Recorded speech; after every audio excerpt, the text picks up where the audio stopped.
j'espère que vous allez très bien aujourd'hui. Alors bon, comme promis, on va faire cette fameuse vidéo où vous m'avez posé plein de questions sur les réseaux sociaux et maintenant je dois tout simplement vous répondre. Avant de commencer, si tu ne me connais pas encore et que cette vidéo te plaît au final, n'hésite pas à t'abonner. Et surtout, si tu me suis pas encore sur Instagram, eh bien viens, suis-moi sur Instagram. Qu'est-ce que tu attends pour faire ça? Voilà, c'est tout. On va enchaîner directement avec toutes les questions. J'en ai sélectionné une partie, je suis désolée si je réponds pas à tout le monde. Si, voilà, malheureusement, sinon j'avais au moins plus de 200 questions et c'était beaucoup trop compliqué à gérer. Je commence avec la question d'Angélique. Quel est ton secret pour avoir une peau parfaite comme la tienne? Alors, déjà, Angélique, mon secret c'est le fond de teint. Parce que non, je n'ai pas du tout une peau parfaite, absolument pas, j'ai même des boutons. Là j'en ai beaucoup moins depuis la dernière vidéo que j'ai faite justement récemment où je parlais un petit peu de cette découverte extraordinaire et miracle que j'ai faite, de quelque chose que j'ai pris à la base pour enlever mes boutons et qui en fait m'a enlevé la cellulite, les vergetures et les boutons aussi. Et depuis que je prends ça, ça va beaucoup mieux, j'ai les boutons qui n'apparaissent plus, j'ai mes anciennes taches, des anciens boutons que j'avais qui disparaissent et qui s'atténuent en très peu de temps en fait, ça allait très vite en 10 jours et du coup je suis ravie, je suis très contente. Mais non, je n'ai pas une peau parfaite, c'est le fond de teint. C'est justement ce que je suis en train de faire en ce moment en fait, j'essaye de petit à petit mettre de moins en moins de fond de teint et prendre un petit peu plus soin de ma peau et puis pourquoi pas un jour finir avec jamais de fond de teint tout simplement. Jess 2A, tu te bases sur ton expérience professionnelle ou personnelle dans ton travail? Sur les deux. Voilà, sur les deux parce que justement, tiens, voilà une question qui est assez revenue, qui est revenue très régulièrement sur ma chaîne, c'est lorsque je fais une vidéo sur un thème, souvent on me demande « Oui, mais alors tu parles de ça, mais est-ce que tu l'as déjà fait ?» Ou est-ce que tu le fais? Non mais si demain tu vas sur la chaîne d'un, je sais pas moi, d'un cuisinier, admettons, tu vas sur la chaîne, une chaîne YouTube culinaire et que t'as un cuisinier qui est en train de te donner une recette sur un gâteau, tu vois, comment faire un bon gâteau au chocolat, tu vas lui mettre un commentaire pour lui demander s'il fait des gâteaux au chocolat chez lui. La majorité des questions que j'ai reçues comme ça, c'est souvent sur le même sujet, sur deux vidéos différentes même d'ailleurs, sur ces deux-là que je reçois le plus souvent. C'est à croire que c'est tellement invraisemblable qu'une femme aime ça et pratique ça, que ils sont obligés de demander « mais tu le fais toi ?» Non, tu vois, non, je donne des conseils dans le vent, tu vois, je donne des conseils comme ça, c'est-à-dire que je suis culottée, le culot quand même, le culot. Je te donne des conseils sur quelque chose, mais que moi-même, Voilà, non mais... Je trouve ça tellement ridicule. Mais oui, non, mais effectivement, oui, je me base et sur mon expérience professionnelle et sur mon expérience personnelle pour beaucoup de choses. J'essaye de me baser sur mon propre ressenti, sur ce que moi j'ai vécu plutôt que sur ce que j'ai étudié en fait. Question de Jordi. Jordi, tes parents sont méchants, on peut pas appeler un enfant comme ça, c'est pas possible.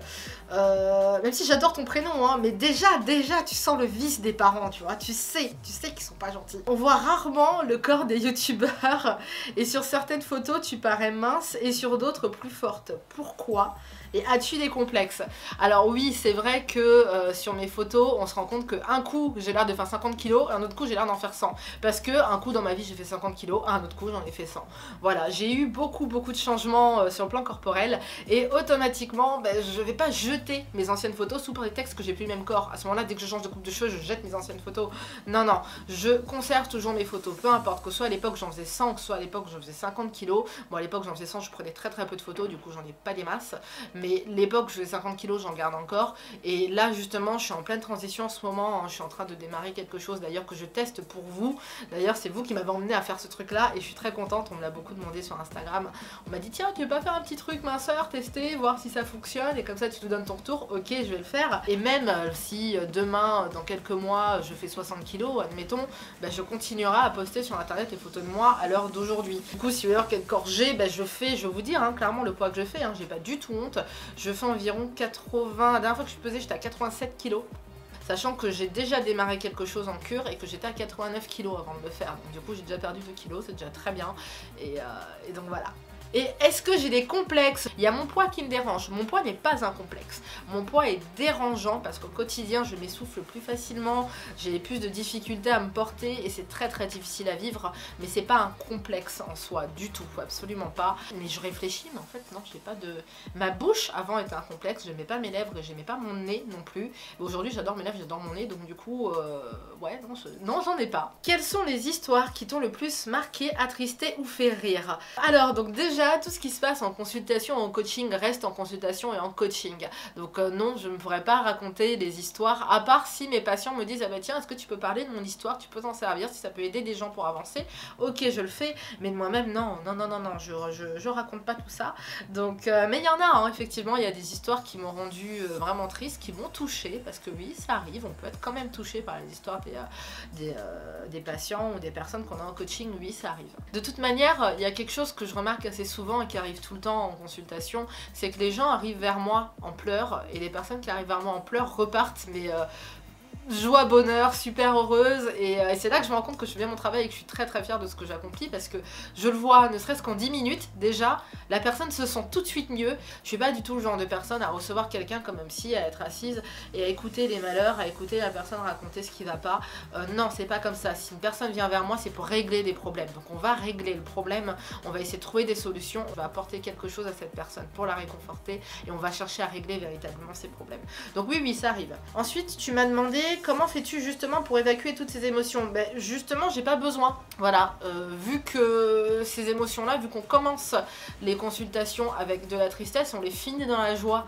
Donc non, j'ai pas c'est-à-dire si j'écoutais toute la journée des personnes très malheureuses et que je ne faisais que les écouter sans chercher à régler leurs problèmes et sans chercher à leur apporter un peu de joie, là oui, là ce serait vraiment compliqué pour moi. Mais comme les choses sont pas faites comme ça avec moi, comme c'est pas le genre de suivi que je mets en place, c'est pas le genre de choses que je fais, et bien automatiquement non, j'ai pas besoin de chercher à évacuer quoi que ce soit. Non, j'ai jamais fini, en fait je me rends compte que je n'ai jamais terminé une consultation avec quelqu'un en pleurs, quelqu'un malheureux, quelqu'un toujours triste. Même dès la première consultation, ça m'est jamais arrivé en fait. Je me rends compte que non, en fait jamais. Adeline, des fois la théorie n'est pas comme dans la vraie vie. Parfois conseilles-tu selon ce que tu ressens ou tu penses, ou ce qui est mieux pour la personne? Oui Adeline, c'est exactement comme ça que je travaille. C'est-à-dire que je ne prends pas en compte ce que j'ai appris, je prends en compte véritablement le patient, je prends en compte ce que je ressens, ce que lui ressent, comment est-ce qu'il se sent, qu'est-ce que je peux faire pour lui véritablement. J'essaye pas tout simplement de rester campé, fixé sur ce que j'ai appris, sur la théorie, sur...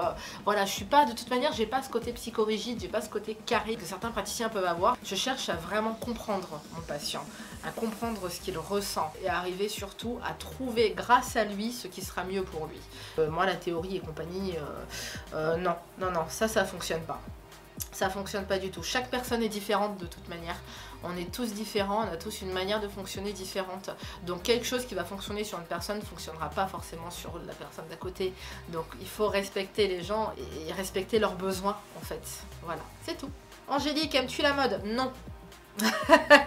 Non, je n'aime pas du tout la mode, je déteste ça, c'est pas du tout mon truc. Comme par exemple, j'ai beaucoup de personnes qui posent des questions par exemple par rapport à ça, à mon septum, qui me disent ouais non mais cet effet de mode, c'est pas du tout un effet de mode. Je n'ai absolument pas fait ce septum pour l'aspect esthétique. Ce septum il est là pour une raison bien précise que je ne citerai pas parce qu'elle est très très personnelle. C'est vraiment pour des raisons personnelles, pour des raisons sentimentales, pour des raisons spirituelles. C'est très très voilà, c'est vraiment lié à moi. Il y a une raison précise, une raison totalement spirituelle et qui n'a rien à voir avec l'esthétique en fait. Voilà. Et pareil pour mes vêtements, c'est-à-dire que les vêtements que je porte, je suis pas une mode. Tu peux me croiser le lundi, je vais être super chicose, je vais être en tailleur, je vais être toute propre, toute bien, toute sapée. Et tu vas me croiser mardi, je vais être en sarouel avec un t-shirt complètement destroy et déchiré, pas maquillée à l'arrache, complètement débraillée, en train de boire des bières en festival. Hein. Je suis mes envies, je m'habille comme j'ai envie de m'habiller. J'ai pas un style vestimentaire bien carré. Soit je suis décontracte comme ça, voilà, totalement décontracte. Soit je suis très très chic et très élégante, ou soit j'ai un style un peu bohème, parfois même un peu hippie des fois. C'est ce que j'aime, c'est comme ça que je m'habille. Et non, je suis pas la mode, je porte ce que j'aime porter. Natacha, pourquoi avoir choisi ce métier? Je sais pas. Clairement, Natacha, c'est même pas la peine de me poser cette question parce que je sais pas. Voilà, c'est le métier qui m'a attirée, c'est le métier qui me plaît. Voilà, j'ai toujours été attirée par l'intimité. J'ai vraiment toujours été attirée par ça en fait, par la fusion qu'il peut y avoir entre deux corps ou même plusieurs corps, hein, voilà, hein, tout simplement. Mais par toute cette passion-là, je trouve ça sublime, je trouve ça magnifique. Et j'ai souvent été attristée dans ma vie par toutes les femmes qui venaient vers moi en me disant bah, j'ai tel et tel problème, ça va pas dans mon couple, c'est la fin, il y a ça et ça qui va pas, ma vie intime, j'ai des problèmes de libido, j'ai des douleurs, j'ai ceci, j'ai cela. Et à chaque fois, je cherchais à comprendre. À partir de là, j'ai commencé à étudier un petit peu. Mais moi, par contre, ce qui a été rigolo, c'est que pour arriver à faire ce métier-là, j'ai quand même longtemps bossé et toujours dans le secret. J'étais dans le total secret, je n'ai rien dit à personne. C'est-à-dire que même mes proches, ma famille, tout le monde, ils n'étaient même pas au courant et ça faisait des années déjà que j'étais en train de bosser dur pour mon métier et que personne ne le savait en fait. Et même d'ailleurs, j'ai eu des périodes dans ma vie où tout le monde croyait que je travaillais pas alors qu'en fait, je cumulais 4 boulots pour pouvoir payer justement tout en fait, pour pouvoir tout payer, pour pouvoir être formée, pour pouvoir étudier, pour pouvoir faire ce métier-là en fait. Et tout le monde croyait que j'étais là et que je faisais rien alors que c'est pas du tout le cas. Très maligne la petite. Mais ouais, je vous expliquerai un petit peu plus en détail un jour dans une autre vidéo le pourquoi du comment. Team Mac12 qui me demande tu fumes? Alors non, je fume pas. Non, non, je fume pas du tout. J'ai jamais eu d'addiction particulière. Ah si, quoique ça dépend. Ça dépend de quoi on parle. Mais non. Mais non, j'ai pas d'addiction à la cigarette, je fume pas, je suis pas fumeuse. Tu peux me donner une cigarette, je vais la prendre, je vais fumer, mais ça va me faire ni chaud ni froid. Tu peux me faire fumer autant que tu veux, je vais pas tomber dans l'addiction, ça me... Aude, vas-tu encore plus développer ton travail? Oui, c'est prévu. J'ai pas mal de choses à mettre en place et effectivement, oui, je vais développer. Angélique, quel genre de série ou film aimes-tu regarder? Je vais te donner juste une série, c'est Sense8. Voilà. C'est-à-dire que moi, si tu me demandes ce que je préfère regarder, alors déjà, je n'ai pas la télévision, donc je regarde pas la télé, j'ai que l'ordinateur en fait qui est relié à un écran et du coup, à partir de là, je peux regarder ce que je veux directement sur internet. Et moi, Sense8, c'est ma vie. Sense8, c'est une série, juste pour te la résumer, pour ceux qui connaissent pas, c'est amour, tolérance, respect, tout ce que j'aime en fait, du coup voilà, que de l'amour, que de la tolérance, que du respect, que de la vérité, et c'est absolument tout ce qui guide mon existence tout entière, donc forcément je suis obligée d'aimer cette série. Sacha, j'adore ce prénom, j'adore ton prénom. Pourquoi le coaching en décomplexion? Je suis quelqu'un d'assez empathique. Et quand je vois des gens souffrir de leur complexe, que ce soit physique ou que ce soit mental, hein, il y a plein de types de complexes différents. Quelqu'un qui est par exemple complexe de sa timidité, quelqu'un qui est dyslexique, quelqu'un qui a du mal à s'exprimer correctement, comme moi là tout de suite. Tu vois, tout ça, moi je le vivais assez mal. J'avais envie de faire quelque chose pour aider les gens et c'est vrai que quand moi j'ai des amis qui viennent vers moi parce qu'il y a un truc qui va pas, et ben j'ai toujours su les aider, j'ai toujours su les conseiller correctement et après d'un coup tout allait mieux. Et c'est à partir de là que je me suis dit que ça pouvait être un beau métier pour moi et que j'ai décidé de l'exercer. Anto, quel est ton parcours professionnel? Alors Anto, tu sais quoi, je vais faire une vidéo rien que pour ça un jour. Promis, je vais faire une vidéo rien que sur ce sujet-là parce que là, sinon, on en a pour 1 heure. Et clairement, j'ai pas 1 heure. Adeline, quelles sont tes origines? Le pauvre Anto, il s'est fait renvoyer bouler. Non, Anto, c'est tout mignon, mon pauvre, je suis désolée. Non, c'est pas... Non, c'est que franchement, là, je peux pas. Hein. Là, sur cette vidéo-là, je peux pas. Hein. Sinon, elle va durer 2 heures, la vidéo. Et clairement, 2 heures, c'est pas possible. Mais un jour, je ferai une vidéo où je répondrai à tout parce que mon parcours professionnel, mais c'est un truc de dingue. Hein. J'ai un CV, mais... Non, ah oui, non. Je ferai une vidéo. Adeline, quelles sont tes origines? Alors, il y a la Côte d'Ivoire, il y a le Sénégal, le Cap-Vert, le Nigeria. Alors, Côte d'Ivoire, Côte d'Ivoire, non, on peut pas dire vraiment... Côte d'Ivoire, je suis née là-bas. Voilà, moi je suis née en Côte d'Ivoire, j'y ai vécu au niveau de vraiment de mon sang. Donc, ma mère est nigériane. Et du côté de mon père, il y a le Sénégal et le Cap-Vert. Raoul, quelle est la chose la plus étrange que tu détestes le plus? C'est quoi ta question, Raoul? Elle est chelou. Quelle est la chose la plus étrange que je déteste le plus?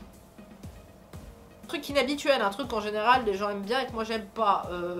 Si, qu'on m'appelle bébé. Oh putain, mais alors ça. Ah, ça a le don de me dégoûter, ça. Oh.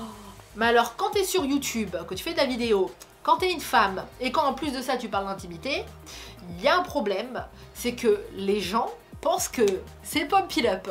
Du coup, je reçois plein de messages toute la journée. Et bon, des fois, ça m'arrive, des fois, d'ouvrir comme ça pour lire, hein, parce que j'ouvre de temps en temps. C'est-à-dire, quand je reçois ce genre de message, en général, je vois tout de suite que c'est même pas la peine.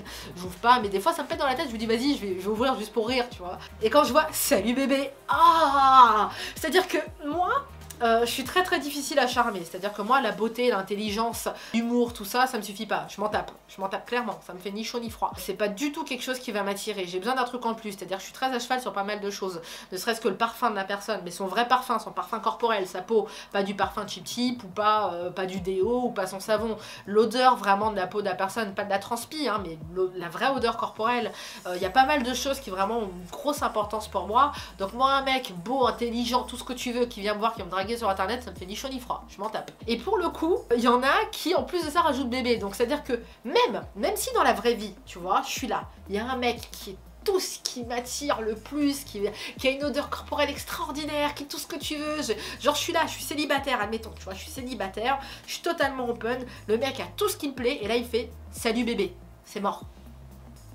C'est mort, je peux pas. Ça me dégoûte, je ne saurais pas vous expliquer pourquoi, mais je trouve ça tellement immonde, mais ça peut me couper, mais genre toute envie, ça peut détruire ma libido à vie, ce truc-là. C'est immonde, je sais pas pourquoi, ça me dégoûte. Je supporte pas qu'on m'appelle bébé. Donc ouais, voilà, ça c'est la chose la plus étrange que je déteste le plus, et c'est d'ailleurs étrange de détester ça. Ensuite, une autre question que d'ailleurs j'ai reçue 100 fois, pratiques-tu ce dont tu parles en vidéo? Bah oui, non, mais comme j'ai dit, non, je m'amuse pas à parler de choses que je ne fais pas. Donc les imbéciles qui m'envoient des messages toute la journée à me demander si je pratique mes 2 principales vidéos de ma chaîne, là, est-ce que je pratique tout ça? Non, tu vois, je m'amuse à en parler, mais je le pratique pas. Oh ciel, oh là là là là là là. Mathieu, c'est ton activité principale ou bien bosses-tu sur d'autres projets normalement? Alors oui, c'est mon activité principale, c'est-à-dire que quand tu travailles pratiquement entre 12 et 14 heures par jour et que tu te retrouves à faire 8 heures sur YouTube et environ 6 heures en consultation, ben, tu te rends compte que non, du coup tu n'as pas le temps pour faire autre chose en fait, hein, surtout quand tu travailles 6 jours sur 7, voire même 7 jours sur 7 des fois. Donc non, ce sont mes activités principales, hein, YouTube et mon travail en sexothérapie et en coaching. YouTube, certains pensent que ce n'est pas un travail.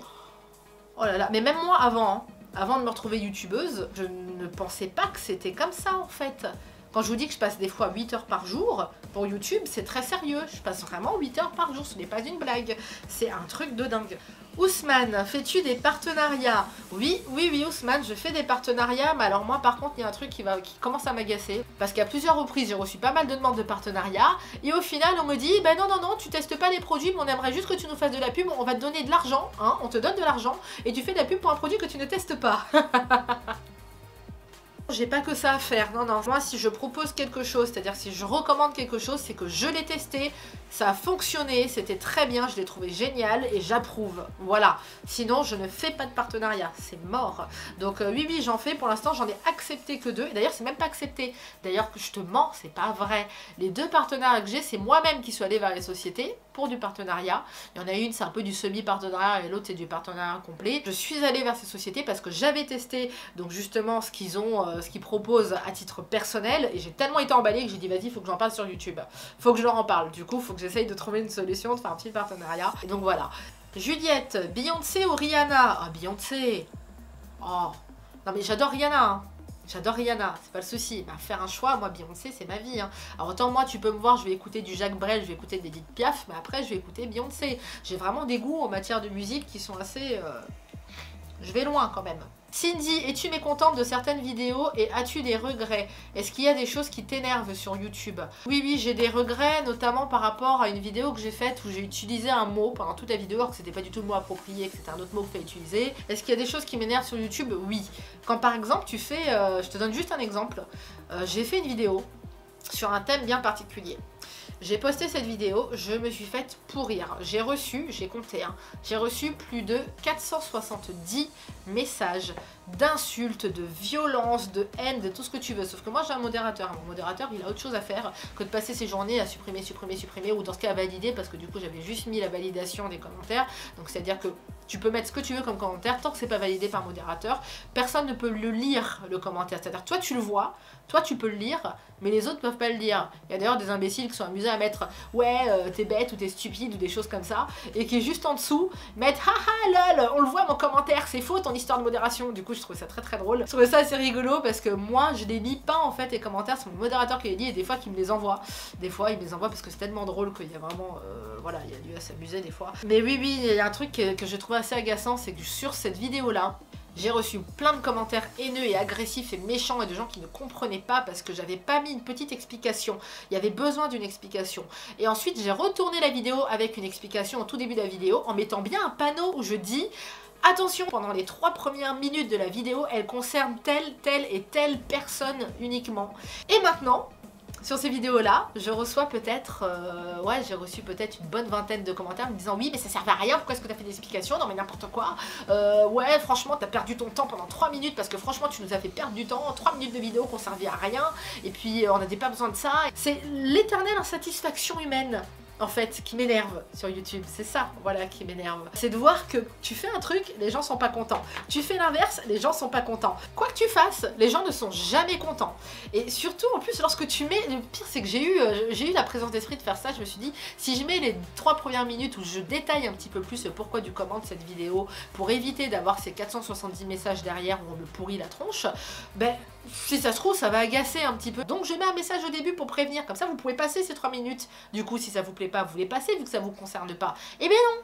Eh ben non. Ils l'ont pas fait et après, ils ont râlé. Après, je me suis dit, mais dans quel monde on vit? Ça, c'est un peu agaçant. Mais au final, c'est mieux comme ça parce que là, ben, entre 470 messages et 20 messages, il y a un monde. Samira, penses-tu avoir des choses à changer? Oui, oui, oui, Samira, j'ai des choses à changer. Par exemple, j'ai un discours un petit peu trop hétérocentré. À certains moments, je suis toujours en train de parler des femmes, des femmes, des femmes. Or, pas du tout. Ça concerne les hommes aussi. Il y a plein de choses dont je parle qui concernent les hommes. Et des fois, automatiquement, parce que ben, c'est comme ça, c'est le monde dans lequel on vit, c'est comme ça, on nous formate comme ça. Il n'y a que des femmes qui peuvent vivre ces situations-là, alors que pas du tout. Les hommes aussi sont concernés, donc voilà. Donc des fois j'ai un discours trop hétérocentré et ça c'est à rectifier. C'est un automatisme, mais c'est un automatisme qui ne me plaît pas du tout et j'essaye de faire des efforts à ce niveau-là. Gaëtan Nana, tu as quel âge et es-tu en couple? Alors mon âge je ne donne jamais, je fais plus jeune que mon âge et ça me va bien. Non, des fois ça m'embête et des fois ça me va. C'est embêtant à certains niveaux, mais ça, je suis mitigée. Non, non, mon âge, j'aime pas le donner. Je déteste le donner. Je déteste. Si tu veux, allez, si tu veux un arrondi, si tu veux savoir si je suis plus proche des 20, plus proche des 25, plus proche des 30, plus proche des 35 ou des 40, je suis plus dans les 30. J'aime pas donner mon âge. Est-ce que je suis en couple? Oui, je suis plus que ça même. Mathieu, comment la personne qui vit avec toi prend le fait que tu puisses dévoiler de temps en temps tes pratiques? Est-ce qu'il se renferme ou à l'inverse cela le rend-il, comment dire, plus téméraire dans ses tentatives? Alors, écoute, c'est très difficile. En fait, non, mon métier en lui-même n'est pas difficile. Ça le dérange pas du tout. Il n'y a rien qui va le rendre plus téméraire ou moins téméraire. Hein. Il a la personnalité qu'il a, point barre. Hein. Voilà, ça va pas le renfermer sur lui-même. C'est pas le genre de personne. Alors, il s'en tape complètement. Ce qui te dérange plus, c'est YouTube. Parce que YouTube, ça prend énormément de temps. C'est très compliqué. Je vois souvent les mecs des youtubeuses ou les femmes des youtubeurs qui se plaignent parce qu'elles en ont ras-le-bol, parce que c'est invivable, parce qu'on doit être tout le temps là, constamment là. On est vachement présent sur internet, sur les réseaux sociaux. Donc quelque chose qui en général est dans la vie d'une personne d'une manière personnelle devient professionnel. Donc même si toi tu as envie de le faire de manière personnelle à un moment donné, ben, tu es quand même sur le pro. Donc quoi qu'il arrive, tu es sur le pro toute la journée. Et ça c'est très difficile. La sexothérapie c'est un peu gênant aussi, dans le sens où par exemple on va marcher dans la rue, on va sortir, on va aller dans une soirée, on va rencontrer des gens. Et lorsqu'on va sortir, aller en soirée et croiser des gens, automatiquement, ceux qui me connaissent pas me disent bon ben vous faites quoi dans la vie? Quand je le dis c'est en mode oh, et c'est pas trop difficile, et c'est quoi? Et ça consiste en quoi? Oh, alors tu parles de sexe avec les gens? Oh là là, mais c'est dingue ce truc, c'est dingue ton métier. Et d'un coup ils se mettent à me poser plein de questions et tout le monde me regarde, tout le monde est sur moi, tout le monde est concentré en mode oh là là, comme si j'étais un ovni. Et ça par contre c'est difficile quand t'es en couple, quand t'es avec quelqu'un, que la personne à côté elle est en mode c'est super gênant. Voilà, et c'est très embêtant pour cette personne-là et c'est assez invivable. Et à l'inverse, les personnes que je connais ben, viennent toujours me poser des questions par rapport à ça, en mode consultation gratuite, tu vois. En mode coucou, comment tu vas? Je viens prendre tes nouvelles, ça va? Dis-moi, j'ai un problème intime, dis-moi. Alors je t'explique. Et toi, t'es là, t'es en soirée, t'as envie de te poser tranquillement, et d'un coup, tu te retrouves à faire une consultation assise sur un fauteuil avec ta coupe de champagne et t'es là en mode ah non, en fait. Et ça, c'est gênant pour lui. Ça, au quotidien, ça l'embête. Ouais, il en a ras-le-bol.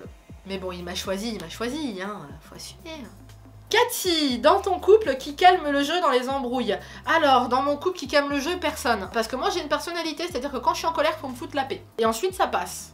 Du coup, Si jamais pour une raison ou pour une autre il y a une dispute, si pour une raison ou pour une autre il y a une embrouille, chacun se met de son côté et on se parle plus. Et une fois que tout le monde est calmé, on revient se voir et là on discute par rapport au problème. On a un échange posé, un échange à tête reposée. Et là ensuite on a un vrai échange et ça va mieux et puis le problème se règle. Et pour répondre à la dernière question, qui est la question de Cathy numéro 2, voilà on a eu 2 Cathy. Comment se passe la cohabitation entre Sacha et Sun? Bah écoute, je te réponds à cette question comme ça directement.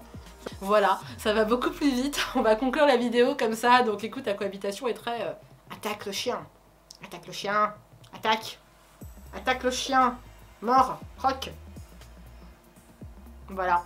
Non, les furies et les chiens, ça s'entend très très bien en fait, ça s'entend très bien avec les chats aussi. C'est vraiment un animal extraordinaire, un animal super actif, hyper actif et à la fois de tense. Le furet, un coup tu vas trouver en train de sauter partout et faire plein de conneries et 2 minutes plus tard il va dormir et il va dormir pendant des heures au point que tu peux l'attraper, le soulever, le retourner dans tous les sens, il est en train de dormir, hein. Il dort. Hein. Voilà. En tout cas pour conclure cette vidéo, je vous remercie pour vos questions. Je suis désolée, je n'ai pas pu répondre à vos questions de tout le monde, j'ai vraiment pris au pif en fait, j'ai pris des questions de voilà, toutes les questions que j'ai pu voir passer, j'en ai attrapé un gros lot et je les ai jetées dans un dossier et j'ai répondu. En tout cas sur ce, je vous fais plein de bisous mes kikis et puis on se donne rendez-vous pour une autre vidéo, je sais pas encore laquelle, on verra bien. Je vous laisserai me poser vos questions directement sur Instagram et sur Facebook et je vous fais plein de bisous, je vous embrasse, je vous souhaite bon courage pendant ce confinement. Bisous.